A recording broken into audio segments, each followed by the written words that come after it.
আসসালামু আলাইকুম গাইস, নিয়ে আসলাম তোমাদের সামনে আবার পরাটা রোল। কিছু সবজি কেটে নিলাম, চিকেন। এখন আমি তেলের ভিতরে পেস্টটা দিয়ে দেব। পেস্টটা হয়ে গেলে চিকেনটা দিয়ে দেব, তারপর সবজিটা দেব, তারপর বারবিকিউ মশলা দেব 2 চামচ, চিলি সস দেব, লবণ দেব স্বাদ মতো।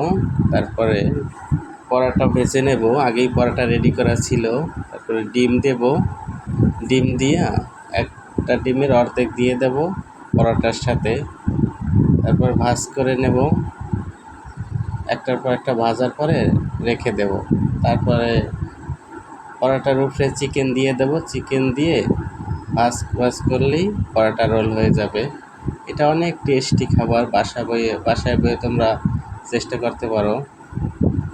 অনেক মজাদার খাবার, কিন্তু এটা শর্মার মতো, কিন্তু এটা শর্মা না।